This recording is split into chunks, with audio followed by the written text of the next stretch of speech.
Olha, CPI instalada em meio à guerra jurídica e com foco em vacina.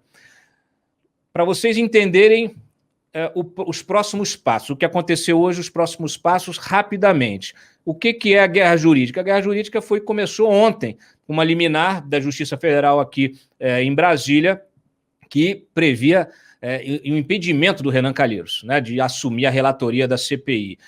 Esse pedido partiu da Carla Zambelli, obviamente, uma atuação política do Palácio do Planalto para tentar impedir o Renan de assumir a relatoria da CPI, mostrando, né, demonstrando o medo do Palácio do Planalto com a atuação do Renan de relator. Né?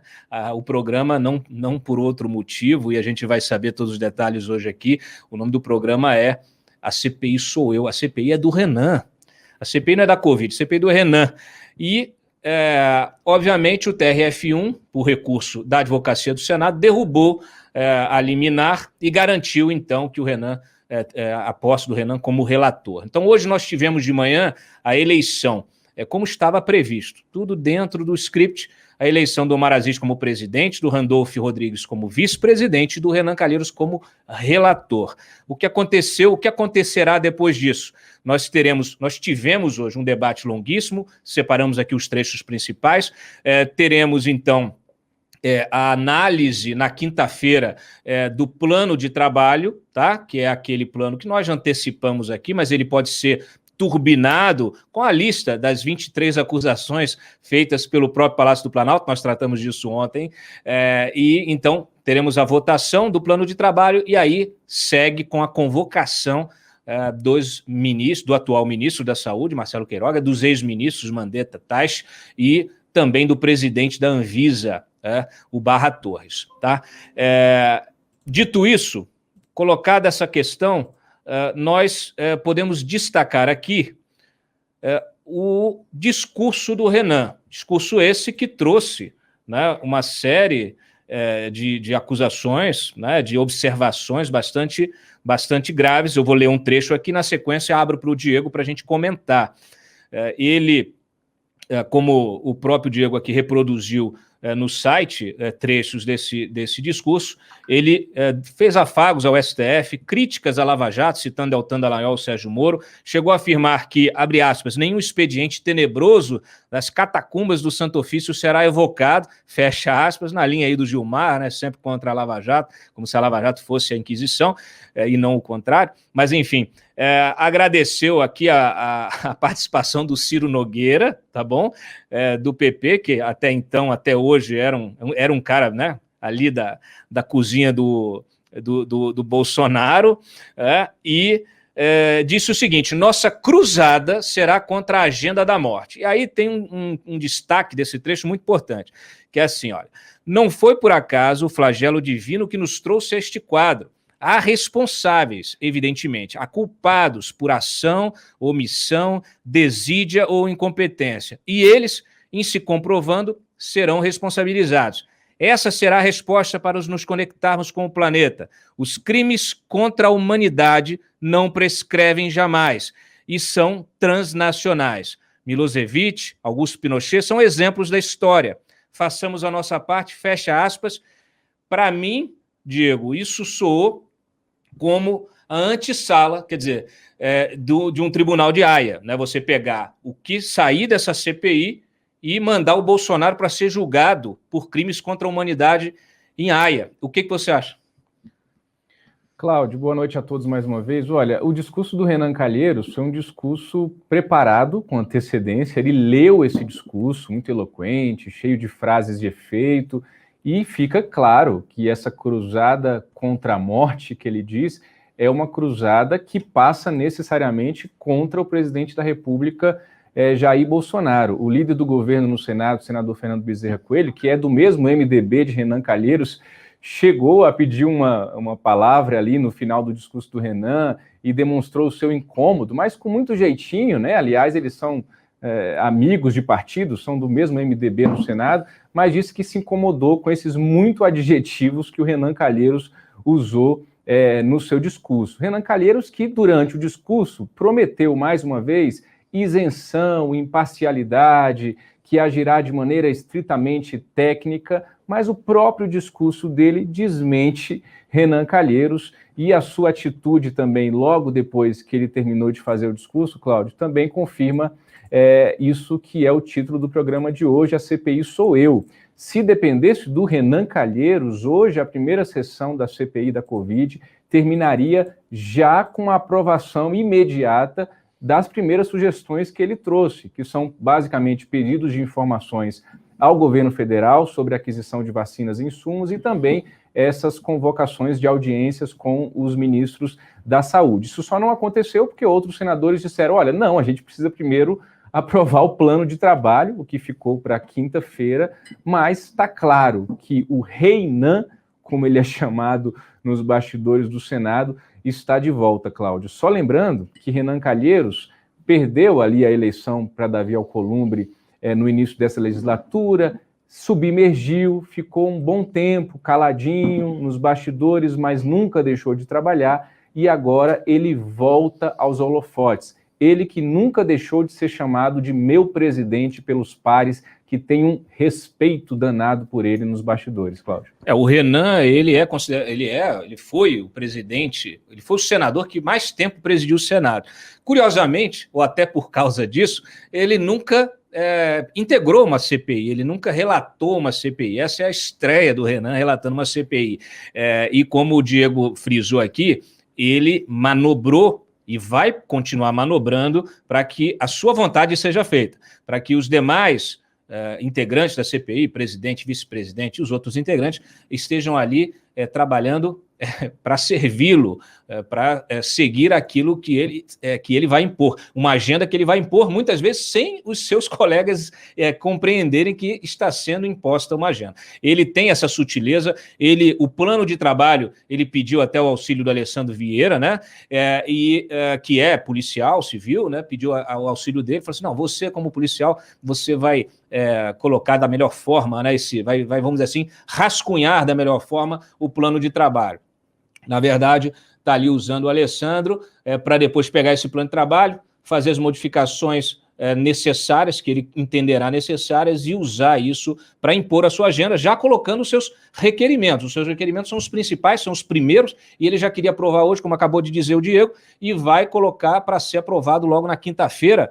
Amanhã, como a gente estava falando, eles vão continuar as discussões, mas olha, só para vocês terem uma ideia aqui, a lista de prioridades recomendadas, impostas, né? Vamos ser claros aqui, impostas pelo Renan, matéria do Wilson Lima, trouxe o documento, a gente reproduziu, se você puder subir aí, Freitas, é essa aqui, ó. Renan quer iniciar a CPI da Covid, convocando Marcelo Queiroga, ex-ministros e presidente da Anvisa. Lá embaixo nós temos a lista, vocês acompanham comigo, olha só, obter o inteiro teor dos processos administrativos de contratações e das demais tratativas relacionadas à aquisição de vacinas, obter a regulamentação da Lei 13.979/2020, que trata das medidas emergenciais de enfrentamento à pandemia, obter os registros, ações e documentos do governo relacionados a medicamentos sem eficácia, inclusive os indicados pelo aplicativo Tratikov. Tratikov, você não lembra, aquele aplicativo foi criado que prescrevia automaticamente os medicamentos,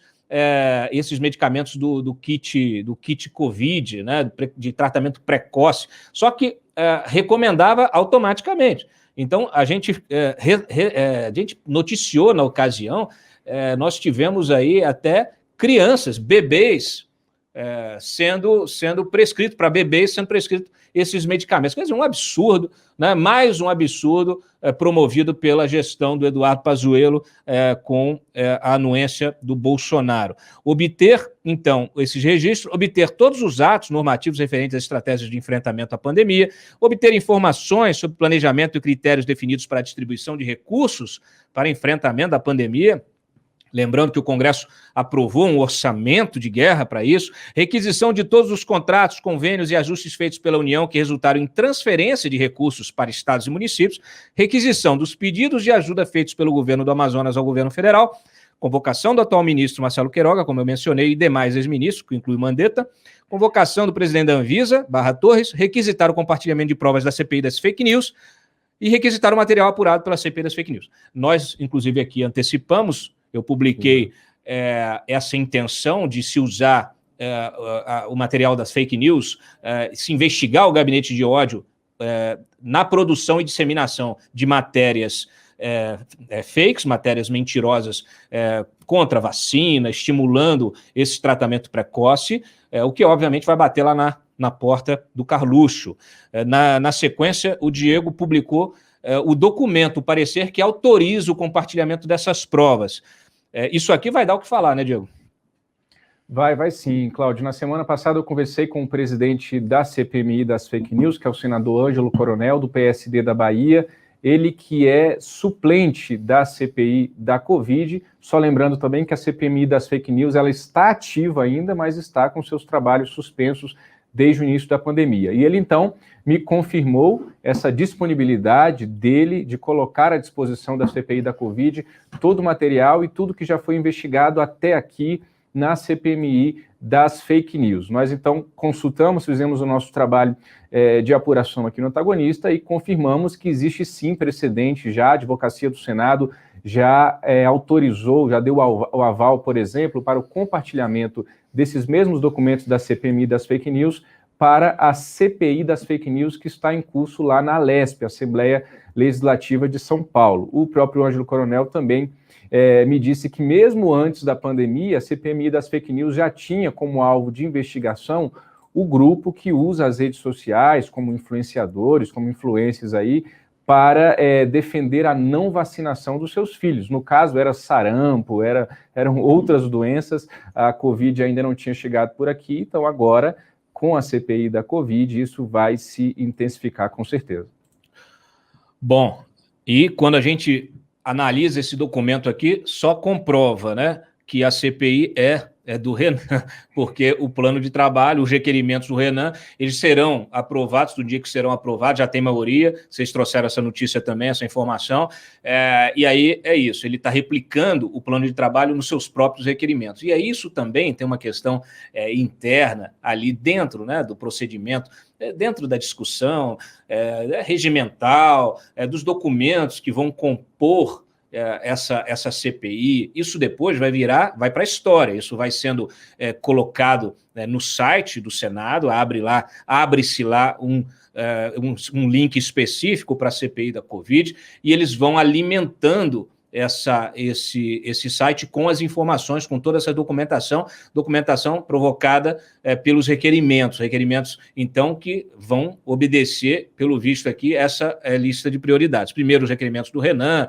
depois aí vamos ver o que vem, né, do Omar Aziz, do Randolph e depois dos demais integrantes. É isso, Diego?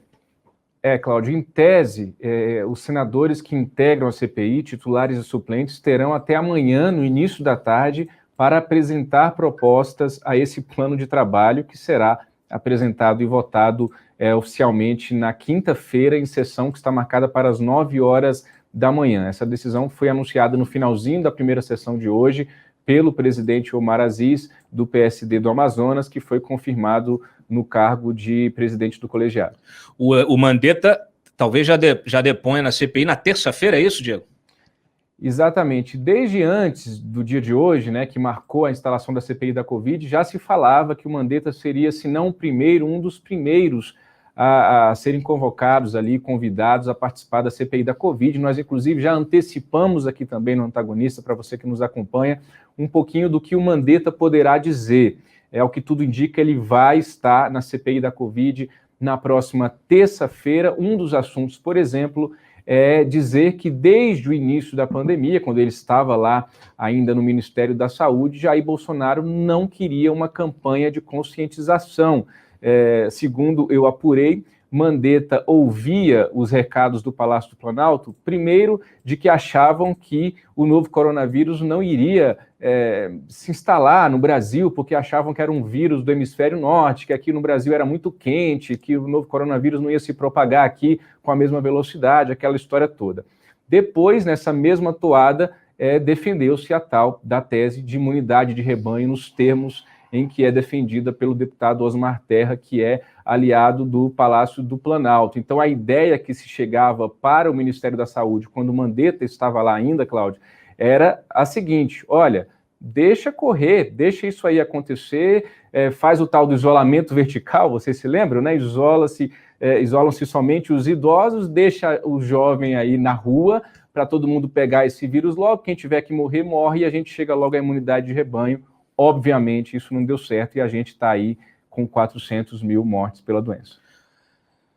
Tem uma frase do Omar Aziz, do presidente, que eu separei aqui, você registrou muito bem mais cedo, que ele disse o seguinte: a CPI, abre aspas, estará no lar, fecha aspas, de todos os brasileiros. Isso aqui é só para vocês entenderem a importância da CPI, como ela vai dominar o noticiário político daqui para frente, né, em todos os veículos de imprensa, justamente por essa capacidade que ela tem de gerar informação, assim como a Lava Jato teve muito tempo no noticiário, porque todo dia sim, dia não, tinha uma operação, ou tinha desdobramento de operação. A CPI ela vai estar no noticiário justamente pela produção, a capacidade de produzir notícia, produzir informação diariamente, seja com as convocações, com os depoimentos, né, seja com a análise de documentos, quebras de sigilo, tudo que vai acontecer. A gente já está acostumado, já cobrimos algumas, então ela vai estar no lar, de alguma forma, de todos os brasileiros. Por isso o medo do Bolsonaro. Por quê? Uma coisa é você estabelecer discussões a respeito das críticas, né, da gestão do Bolsonaro, tal, num congresso, que você tem, enfim, uma infinidade, né, de parlamentares que muitos defendem, muitos são críticos, outros defendem o governo,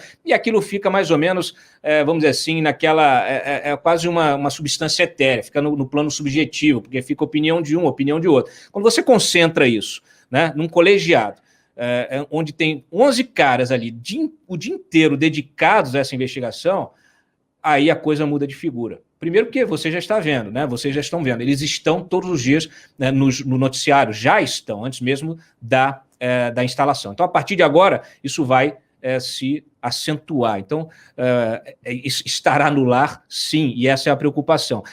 Ele depois fala o seguinte: faça um apelo, vamos fazer um trabalho técnico. Aí já é mais difícil.